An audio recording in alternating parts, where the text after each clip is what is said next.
Hi, I'm Marky. And I'm Andrew. And this is the Happy Everly After podcast. Hi, and welcome to the Happy Everly After podcast. My name is Marky Osler, and I am the host, and I talk a lot about being happy and sad at the same time, and you will see on this podcast just how much I do that. Some podcasts are like super fun and cheery and funny, and some podcasts are heavy and hard, and that is my life. I lost my daughter over 7 years ago. She passed away of heart problems, and because of her, I live life to the fullest. I enjoy everything. I buy the shoes. I book the trips. I am such a YOLO person. You only live once. YOLO. I think that's a millennial phrase, but yeah. I am wearing my late grandma's sweater shirt thing. It has grapes on it, and I love it. I don't know if she painted it herself or what, but I love it, and I feel like, I don't know, like maybe a little bit of comfort in wearing something of hers, just because the topic I'm going to talk about today is quite literally one of the darkest things I've ever been through. And I'm going to try to compartmentalize as best as I can, because I don't want this podcast to, let's be honest, I'm like, oh, I don't want it to be that long. Whatever. No, I literally just don't want to relive what happened. So I'm going to tell it so matter-of-factly. I cry a lot. I don't know if I'll cry during this podcast. I might, who knows? But it's something that is very, very difficult for me to talk about. Basically, on today's podcast, I am going to talk about the worst night of my life. The worst night of my life. I have been through really hard things. I just have. I am fine. I love therapy. I've done ketamine treatments. I've been through trauma. It's fine. I am okay. I truly believe that I am okay. But I have been through a couple life-changing, difficult events in my life. Some of them I've never talked about ever, except for with Drew and my therapist and things like that. I think that it's going to be a long time before I write a memoir. What's that word? It's going to be a long time before I write a book. Book is easier to say, on my life story, because of the situations that I've put myself in and the situations that I've been through. So, I will start by saying that I am the queen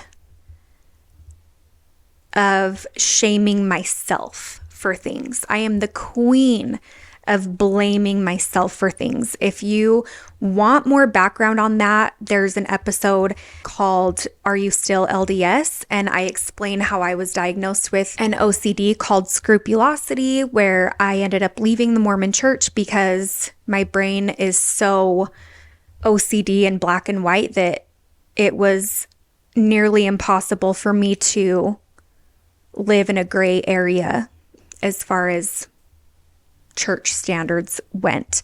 An example is I would tally up my sins every single day, and then I would blame myself when something would go wrong that had nothing to do with me. My brain would tell me that it was my fault because I sinned 5 times yesterday. Something as simple as not washing my hands after I went to the bathroom, or fighting with my sister and thinking negative thoughts of her or whatever. And that's not how my parents raised me or anything like that. That is quite literally just how my brain has always worked. It is so follow the rules, and this is what's right and this is what's wrong, and there's consequences for all those rules.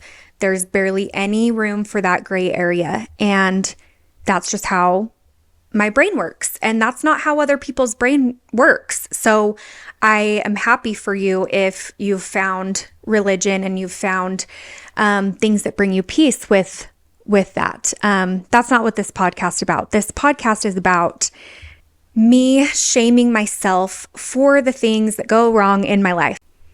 Okay, I am going to pause right there and talk about one of my favorite companies. The company is called Just Ingredients, and I will tell you why it is literally my favorite. Cara Lynn, the owner and founder, she started talking online about basically just making the better choice in different foods, different medicines, different lifestyles. Basically, if you're using chemicals in your everyday life and if you're trying to be healthy, that's great, but there are alternatives that don't have as many chemicals and harmful products in them. She's really good at educating people on the better choice. One thing that I love about her website is I can literally go on her website and type in vitamin D, and her tried and true healthy vitamin D capsules will pop up, and that is one thing that I use all the time because I'm definitely deficient in my vitamin D.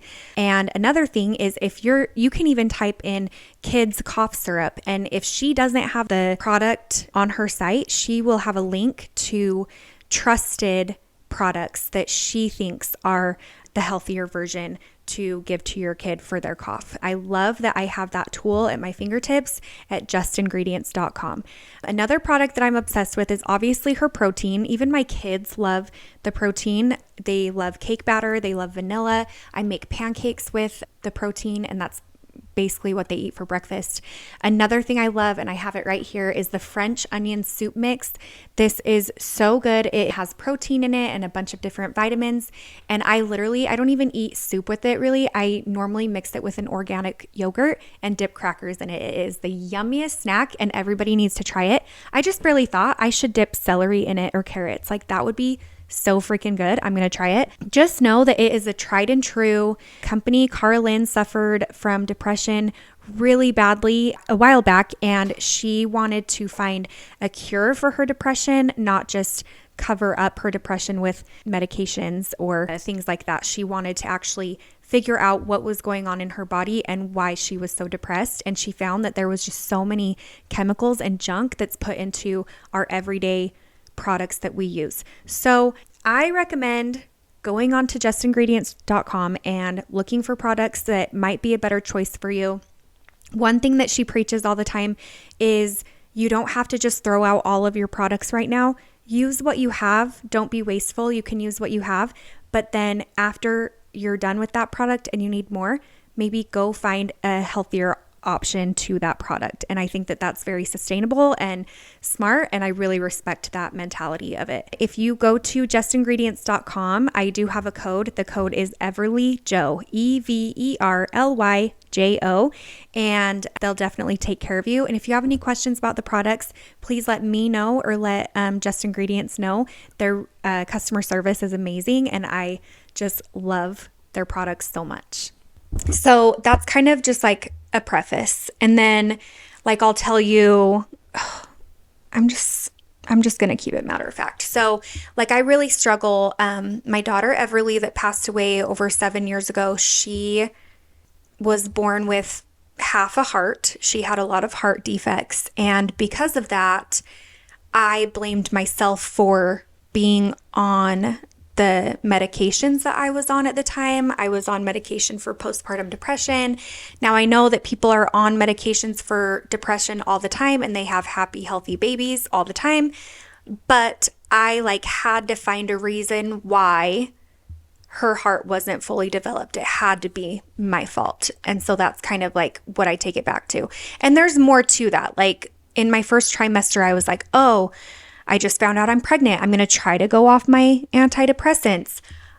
Oh crap, I'm really struggling. I need to go back on my antidepressants. It was wishy-washy there for a minute. And so my brain tells me that uncertainty is what led me to not have a healthy baby. And she went through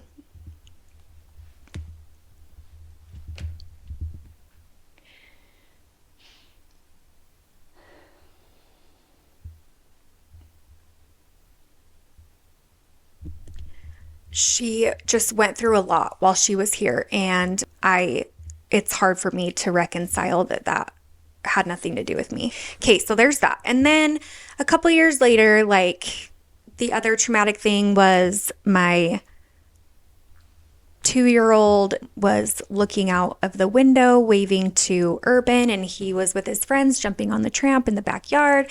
And I needed to use the bathroom. And so I put a stool under the window so that my 5-year-old, or at the time he was 2.5, Van, he could climb up on the stool and look at the kids in the backyard and wave hi.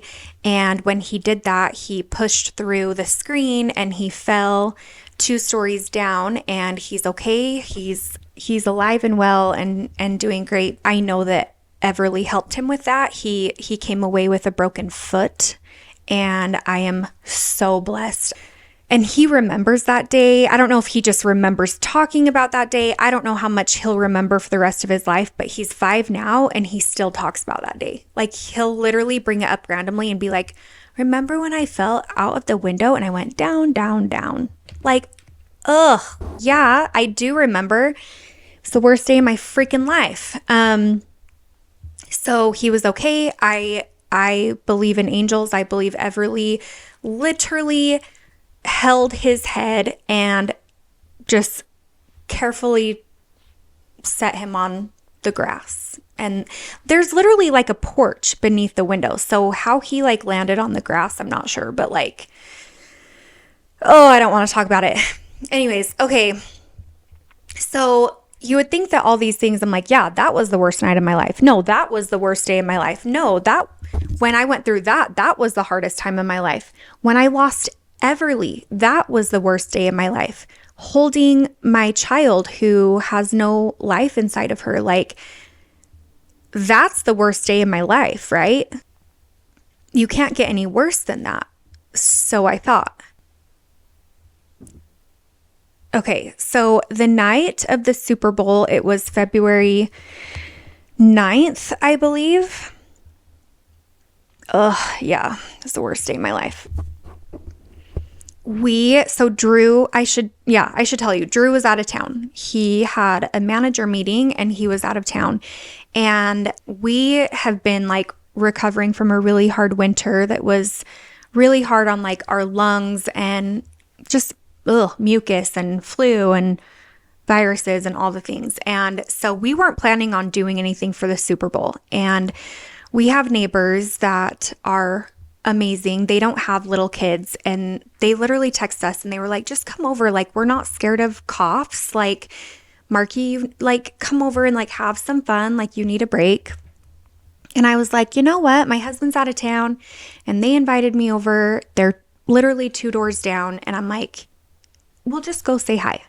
So we went over there and we had a lovely evening. Like, the boys didn't cough that much. Like, they're recovering. They weren't contagious, hopefully. And it was fine. And it was social and we had a blast. We stayed a lot later than what I was planning just because they were doing so good. And then we walked home. In the time that we were over there, there were times where my oldest would be like, hey, Mom, can I go get this toy from the house? And I'd be like, yeah, sounds good. And he'd run home. And I just left the front door unlocked, and he went basically back and forth like a couple times throughout the night. That's just me saying the front door was unlocked. Again, I'm keeping this nonchalant because I just like, I can't feel it. If I feel it, I just like, it'll ruin my entire day. And it's just, even surface level is like really hard for me to like tap into that. So like, I just rather not. But point of the story is, it was late. We came home, it was time to go to bed, and I told the boys, I said, hey, it's already so late. It's a school night. We need to change that, by the way. Super Bowl on a Sunday night and then school the next morning. Let's just like shift that. Let's do like the teacher prep day or whatever the next day, right? That'd be great. So anyways, we came home. The boys were like, okay, no book, no like hanging out, like whatever.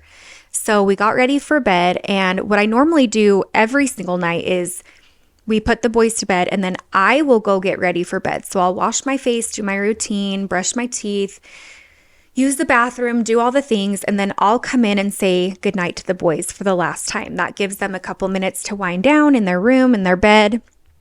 And then by that time, they're hopefully ready to fall asleep. So I said goodnight to the boys. I put both boys to bed, said, I'll come in and check on you in a couple minutes. I went into my room and got ready for bed. And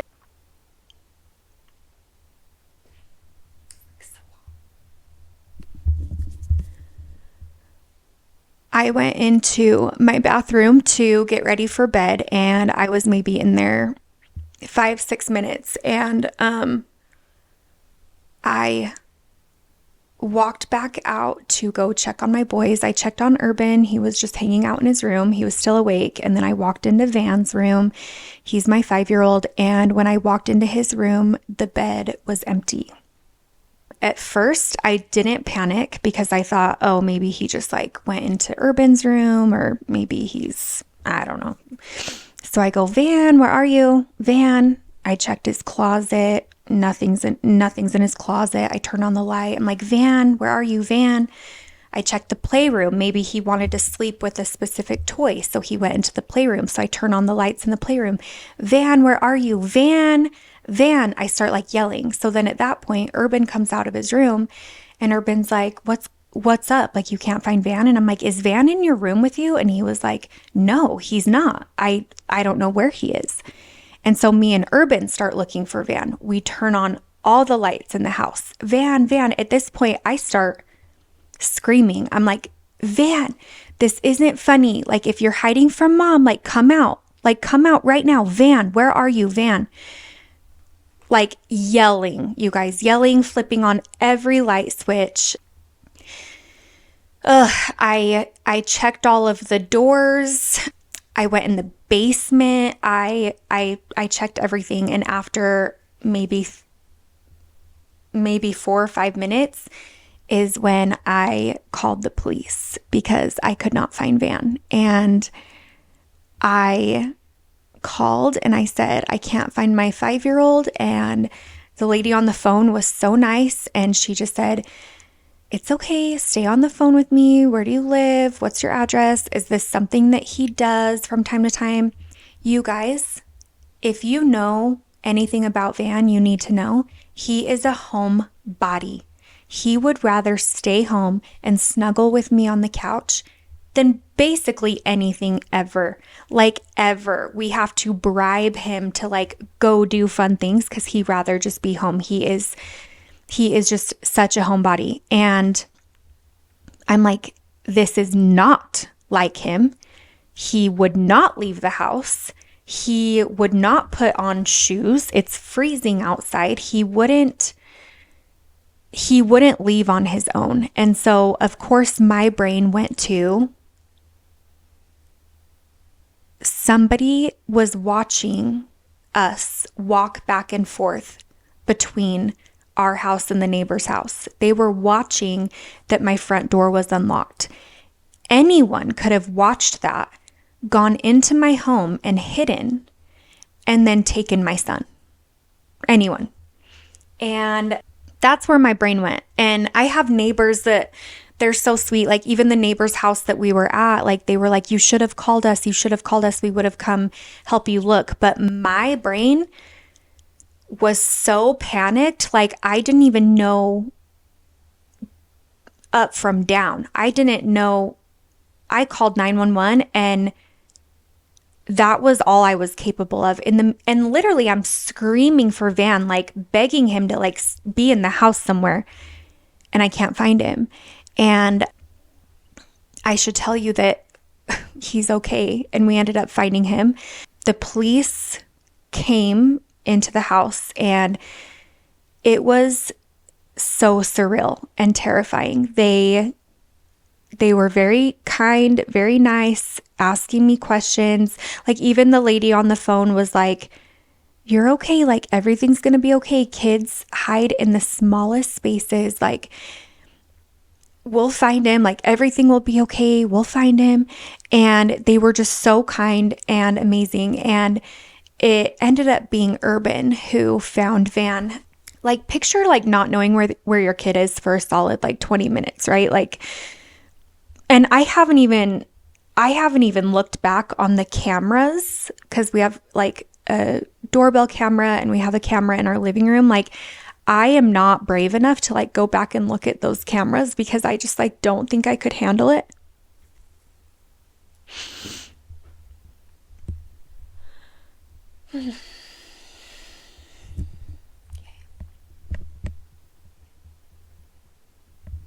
I'm gonna have a good cry after this. Okay. So I haven't. So you lose your kid for 20 minutes and it was Urban that found him. I put Van to bed, and instead of laying in his bed and falling asleep because it was so late and he would have fallen asleep in 30 seconds, he followed me quietly back into my room and he hid behind our recliner chair with a blanket. Like, so when I looked back behind that chair, like there was like a blanket and stuff. Like, I didn't see him. I just saw like the junk that I have back there because I have like random yearbooks and like stuff that I need to go through back there, like pictures and just things like that, that I store there for safekeeping. I even keep Everly's like memory box on the side of my nightstand, but that's behind the chair. So again, I just have a lot of like stuff back there that I use for storage, and he found his way back there and he fell asleep, and he slept through me and Urban screaming his name, screaming.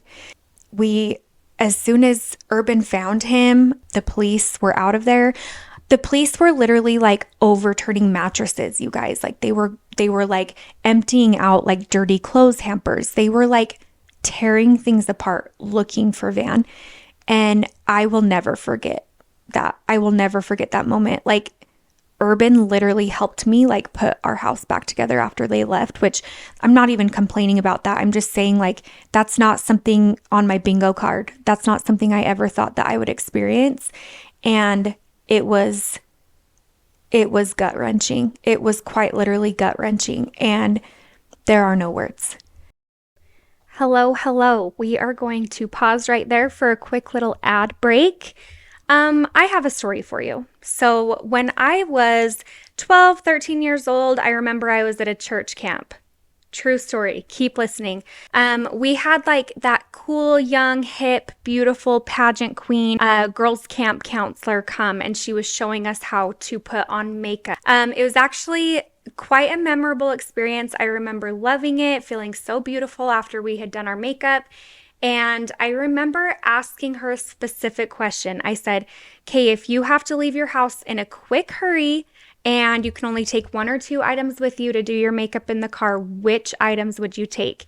I kid you not, she said lip gloss and mascara. And I remember thinking like, we're all just in our teenage years, like, no, you need to bring concealer to cover up all the blemishes, right? No, she says that mascara is what is going to make your eyes pop, and it can truly like transform your face and make you look like you're wearing, more makeup than you are. So that's something that has always stuck out with me. And the reason why I bring this up is because one of our sponsors, their names are Clique. I have personally been using Clique lashes for the last 2 years. Just a couple things I love about them.